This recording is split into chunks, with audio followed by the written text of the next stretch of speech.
Yellow Brick War, Chapter 3. No, I said. No way. Absolutely positively no way in hell am I going back to high school. I don't even want to come back to Kansas. You don't have a choice, Mombi said. Well, I do. I'm not a member of the Quadrant. Amy, Gert said gently, we still need you. Why didn't you just glamour yourselves? I said, exasperated.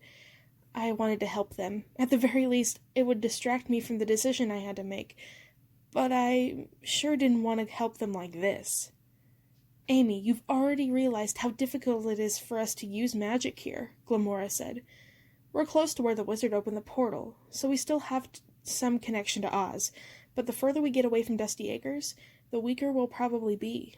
We simply don't know what effect Kansas will have on our power, and we can't risk a long-term glamour spell. You don't need me. You can send Knox, I said. He can be a foreign exchange student from, France.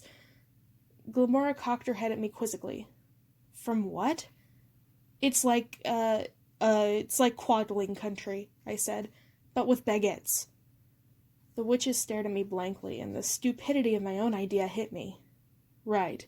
A foreign exchange student with no papers, no parents, and no passport. A foreign exchange student who has never even heard of the country he was supposed to be from. Knox would last about 5 minutes at Dwight D. Eisenhower Senior High. Dreamboat hair and no dreamboat hair. I didn't want to admit it any more than Mombi did, but the witches were right. Whether or not I wanted to go back to Oz myself, they didn't have a chance of finding the shoes without me, and unless I could come up with a better plan, not that theirs was much of one, the shoes were the only chance they had. I can't even get extra credit for learning magic, I muttered. How long have I been in Oz anyway? Everyone in Kansas probably thinks I'm dead. You know time works differently here than it does in Oz, Gert said. As far as we can figure out, about a month of your time has passed while you were in Oz. Only a month? That was crazy. How much had happened to me? So much time had passed. I didn't even feel like the same person anymore. The Amy Gum who lived here was a total stranger. I didn't belong here anymore. I wasn't sure I ever had. You'll have to find them fast, Mombi added. There's no time telling about what damage Dorothy will be able to do in Oz. We have to get back as soon as we can. I haven't even said I'll help, I said angrily, but I knew Mombi was right. Yet again it was up to me. Fine, I'll find the stupid shoes. So where am I supposed to live while I'm repeating senior year? Oh, Glamora said cheerfully. That part is easy. We found your mom. My mom? Just the word brought back a flood of memories, most of them bad. I'd just been dumped back in Kansas, watched Knox take a place among the witches that they hadn't even considered me for despite how hard I worked, and I had no idea if it was possible to return to Oz, or if I even wanted to. And now I was going to have to stay with the woman who'd abandoned to party with her friends while a tornado descended on our house? It was too much. I need a minute, I mumbled, and ducked out of the tent. The air was still and cool. Overhead, clouds moved quickly across the stars as if a storm was on its way, like we needed any more of those.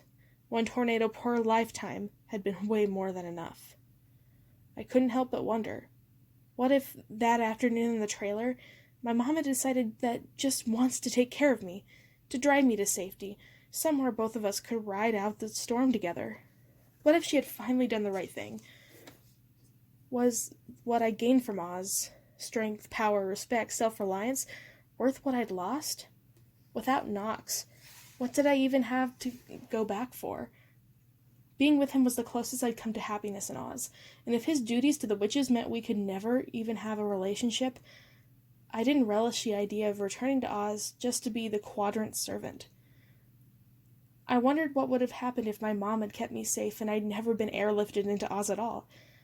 I knew that somewhere inside the mom who'd abandoned me that day was the mom who had once loved me as though I was the greatest treasure in her life. But Kansas had a way of stripping the good out of everything, like the harsh prairie winds that peeled pretty paint from siding until all the houses were the same peeling, hopeless gray. And who was I kidding?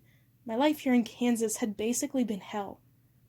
After my dad bailed, I'd watched my mom downward spiral, slow at first, circling the drain faster and faster as pills and booze took away anything that resembled the happy, cheerful, loving mom I'd once known. By the time the tornado picked me out of Dusty Acres, my mom was a couch-hugging wreck who only got up long enough to stagger down to the nearest bar with her friend Tawny. And the day the tornado had hit, she cussed me out for being suspended, as if uber-pregnant tyrant Madison Pendleton picking a fight with me had been my fault, before abandoning me to the mercy of the storm in order to hit up a tornado party. I wondered what she'd looked like the last time I'd seen her. Caked in drugstore makeup, her cheap skirt not much longer than a belt, her boobs racked up to her chin with a push-up bra, trashy, bitchy, angry, and mean, like a trailer park version of the Seven Dwarves. I could have died easily because she left me that day, and now I was supposed to go back to her? To pretend everything was fine? The witches had asked a lot of me during my time in Oz, but this was something else. Amy? It was Knox. I could barely make out his silhouette where he perched on a crumbling cement foundation. Somehow, he was the person I most and least wanted to see at the same time. What comfort was he going to give me now? He'd made his choice. We could never be together. Amy, I'm really sorry, he said. I hesitated, and then sat down next to him. He put an arm around me, and I flinched. Hastily, he pulled away. Why didn't you just tell me? I said. Why did you even let me hope we could... I broke off, grateful he couldn't see my cheeks flush in the dark. I was 16, and I'd only known him for a month, apparently. It's not like we were engaged, I thought bitterly, except it had felt like so much more than that. I guess Oz did that, made everything feel larger than life. The edges of the sky were turning purple, suggesting that sunrise wasn't far off. I couldn't help myself. In spite of all my hurt and anger, I looked up. Kansas didn't have much to offer, but the night sky was something else. The clouds had cleared, and the entire length of the Milky Way spilled across the heavens, blazing with stars. When my dad was around, he'd take me out at night sometimes with a pair of binoculars and point out all the constellations.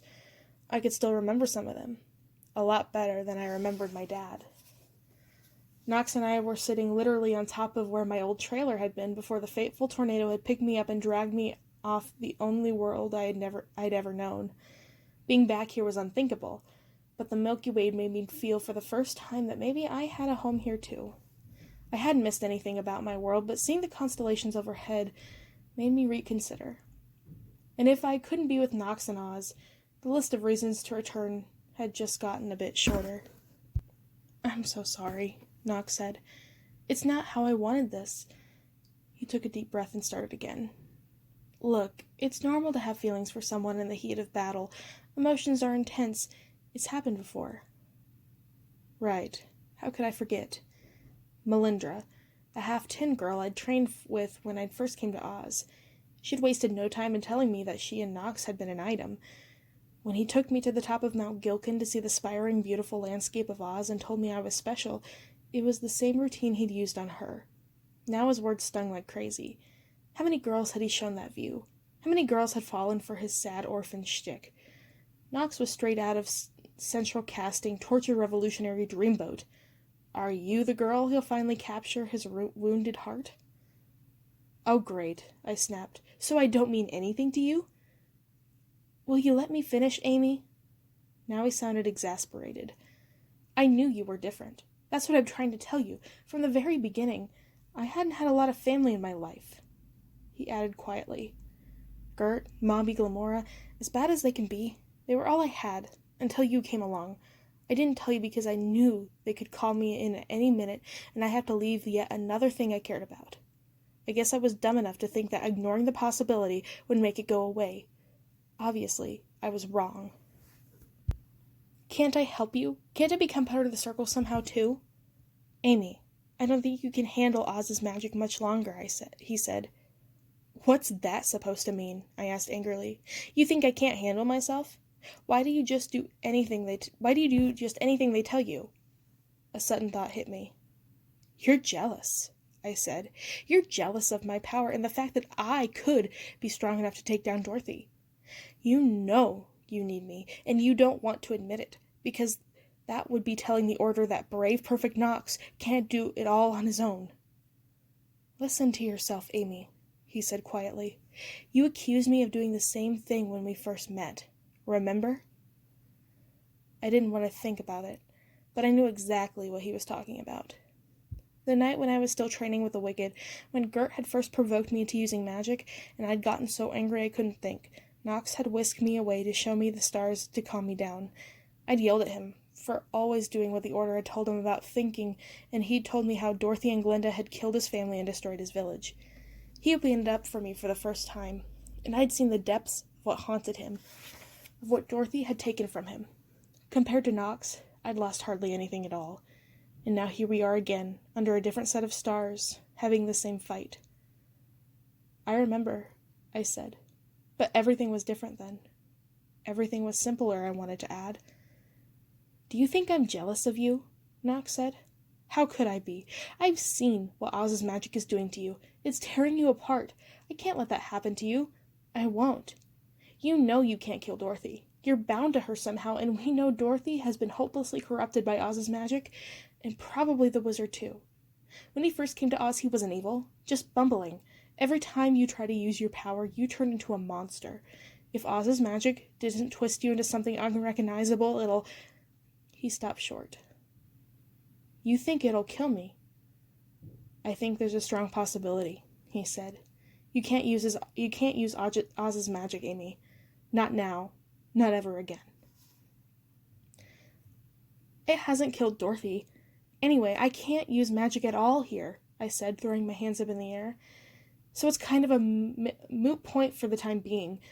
But if my magic returns somehow, or if we get back to Oz, using magic is my choice to make. Not Gert's, not Mombi's, or Glamora's. Not yours. It isn't just your choice, Amy, he said, looking deep into my eyes. I can't just think about you. I have to think about all of Oz. If you turn into something like Dorothy... He trailed off, tugging hopelessly at the quadrant cloak. This is so much bigger than us. I knew what he meant. He didn't have to say out loud. If Oz's magic made me into another Dorothy, he'd have to kill me too. But being told what to do still stuck in my throat, especially after Knox had refused to tell me the whole truth for all this time. You care about Oz more than you care about me, I snapped, hurt and angry. I wanted to take the words back as soon as they were out of my mouth. Of course Knox cared more about Oz than he did about me. Oz was his country, his home, and only world he's ever known. Oz was his entire life.